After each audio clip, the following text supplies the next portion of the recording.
The Indiana Fever were supposed to become the most dangerous young team in the WNBA this season.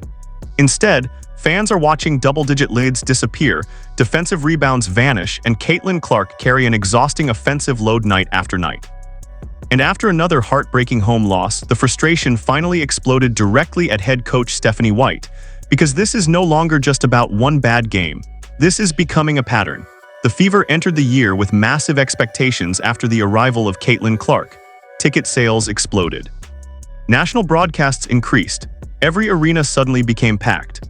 But despite all the hype, Indiana keeps finding itself in the exact same situation late in games. Exhausted stars, questionable rotations, poor rebounding, and defensive collapses that completely erase momentum. And what makes this situation even worse is the fact that Clark is still producing superstar numbers through all the chaos. She finished this game with 32 points, 8 assists, and multiple clutch shots that literally saved Indiana from getting blown out much earlier. But instead of celebrating another signature performance, fans left the arena talking about coaching decisions, lineup construction, and whether the Fever front office built the wrong roster around their franchise player. That's where the controversy starts getting dangerous. Because once fans begin blaming the coach instead of the players, the pressure changes completely. And right now, the spotlight is directly on Stephanie White. The Fever actually controlled large portions of this game early. They built a double-digit lead, the offense was flowing, and for a moment it looked like Indiana was finally going to stabilize after recent struggles. But then everything shifted once the rotations changed and the rebounding problems became impossible to hide. I mean, what Stephanie White strategically did today lets me know this is going to be Vanderbilt 2.0. That's what this is. If you guys know anything about Stephanie White, right? When she was at Vanderbilt, she did not win anything. I mean, she didn't even know what the hell she was doing. This is looking like that. The Indiana Fever, biggest lead in this game was by 13 points. They was up 13 points. Now, do you guys remember about a month ago? This is the biggest issue fans are screaming about right now: identity. Indiana doesn't know what kind of team it wants to be. They want to play fast because Caitlin Clark thrives in transition. They want spacing for shooters. But at the same time, they don't have enough physical interior presence to survive against stronger front courts. That contradiction keeps showing up every single night. Look at the rebounding numbers from this game. The opponent dominated second-chance opportunities, and that completely changed the momentum. When you allow constant offensive rebounds, your guards start getting tired because every defensive possession becomes longer. That matters even more for a player like Clark, who already handles the majority of the offensive creation. And once fatigue sets in, decision-making drops. Shots become harder. Transition defense becomes slower. Late-game execution becomes inconsistent. That's exactly what happened here. Fans are especially furious because they believe the Fever ignored the roster's biggest weakness during the offseason. Instead of prioritizing size, rim protection, and rebounding depth, the roster remained heavily perimeter-focused. And now the consequences are showing up in real time. Historically, every great WNBA team has had balance. The dynasty teams always combined elite guard play with dominant interior control. The Las Vegas Aces have physicality and rebounding. The old Minnesota Lynx teams controlled pace and paint defense.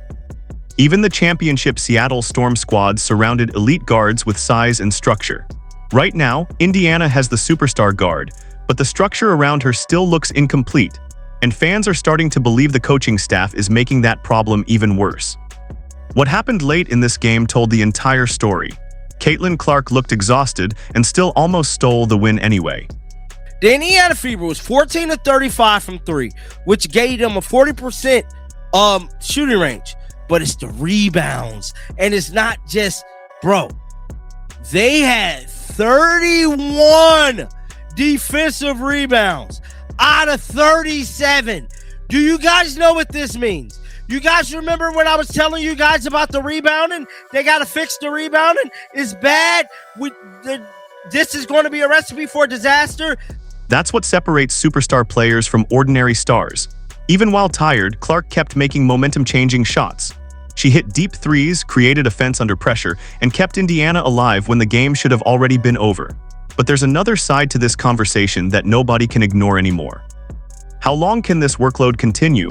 Clark is not just scoring, she's handling primary playmaking responsibilities. She's expected to create transition offense. She's being trapped defensively every game. and she's still taking the biggest shots in the final minutes. That level of responsibility is rare for any player, especially this early in a professional career. When you look historically across the WNBA, even legends needed structure around them. Diana Taurasi had veteran systems. Sue Bird had disciplined roster balance. Candace Parker had elite frontcourt support during championship years. Clark is being asked to carry an offensive burden closer to what NBA heliocentric stars face. And fans are noticing how often the offense completely stalls whenever the ball leaves her hands. That brings another major controversy into focus: the backcourt chemistry. The criticism surrounding Kelsey Mitchell exploded after this game because fans felt too many possessions died without ball movement or offensive organization. Kelsey Mitchell, 0 assists, 0 rebounds, 3 turnovers. 3 turnovers. No assist at all. Caitlin Clark, another masterpiece performance.